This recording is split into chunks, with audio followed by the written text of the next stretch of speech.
ඉංග්‍රීසි වාක්‍යයක් හදන සරලම සූත්‍රය අද ඔයාලට මම කියලා දෙනවා. ඉංග්‍රීසි වාක්‍යයක් හදන සරලම සූත්‍රය තමයි SVR කියන සමීකරණය. අපි මොනවා කතා කරන්න ගියත් මෙන්න මේ SVR කියන සමීකරණ වචන ආදේශ කරාට පස්සේ අපිට පුළුවන් දහස් ගණන් වාක්‍ය නිර්මාණය කරගන්න. SVR කියන සරල සමීකරණයට ක්‍රියාව කරන එක්කෙනෙක් යොදාගෙන එක ක්‍රියාපදයක් අරගෙන තවත් එක් කොටසක් එකතු කරලා වාක්‍යයක් ගොඩනගන්න කොහොමද කියලා අද ඔයාලටම සරලව කියලා දෙනවා.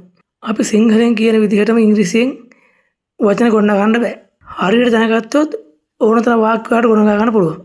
S කියන්නේ සබ්ජෙක්ට් කියන්නේ ක්‍රියාව කරන කෙනා. ඊට පස්සේ අනිවාර්යයෙන්ම තියෙන්න ඕනි කරන ක්‍රියාව verb කියන්නේ ක්‍රියාපදය. කරන කෙනා සහ ක්‍රියාපදයට පස්සේ අපි වාක්‍ය ඉදිරි කොටස එකතු කරනවා.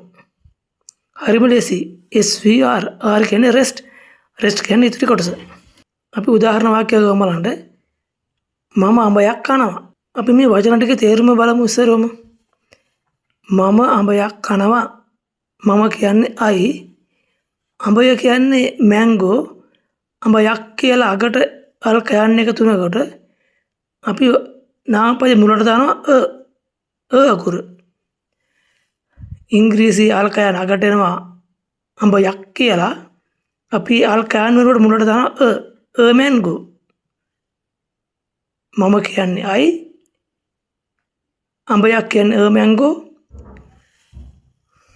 කනවා කියන්නේ eat. වචන වල තේරුම එනවා අපිට I mango eat කියලා. නමුත් අපි කවදාවත් මේව කතා කරොත් වැරදි. අපේ මිනිස්සු hina වෙයි. hina වුණාට නම් බය වෙන්න එපා. අපි හරියට ඉගෙන ගමු. SVR සූත්‍රයට අනුව අපි මේ වාක්‍ය ටික මේ වචන ටික පිළිවෙලට සකස් කරගමු. මම එලෙසින්ම පහළට ගන්න මම කියන්නේ I. ඊළඟට හොයාගන්න වාක්‍යයේ ක්‍රියාපදේ මොකක්ද කියලා. ක්‍රියාපදේ තියෙන්නේ eat. ගන්න ළඟට eat.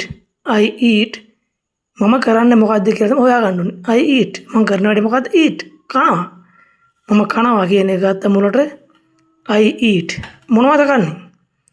වාක්‍ය ඉදිරි කොටස ගන්න. මොනවද කන්නේ? mango. අඹයක්. දැන් හැදෙනවා වචන වල තේරුම I eat mango කියලා.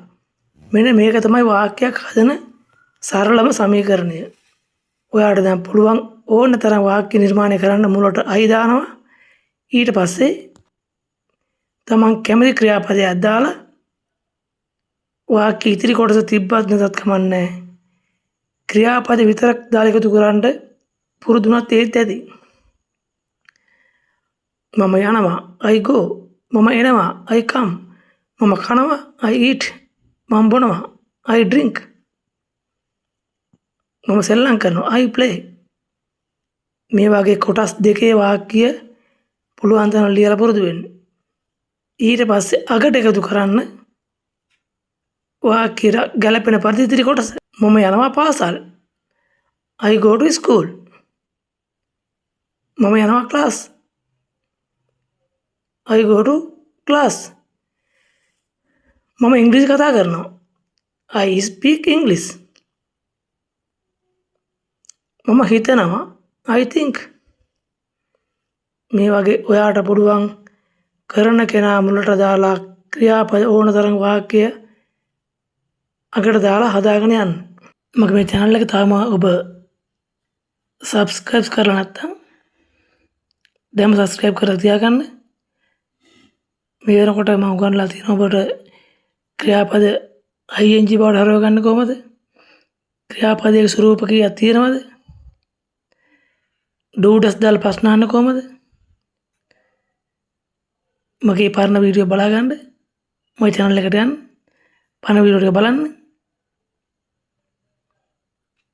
දිගින් දිගටම දිනපතාම මේ වගේ සරල වීඩියෝ සරල පාඩම් අපිට මම කියනවා.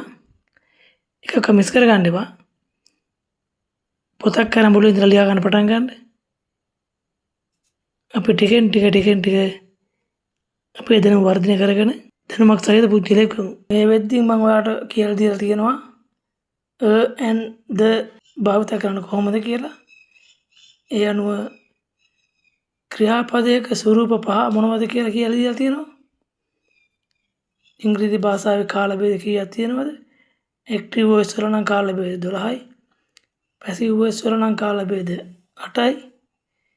ඒ අනුව කාල භේද ඔක්කොම 20ක් තියෙනවා.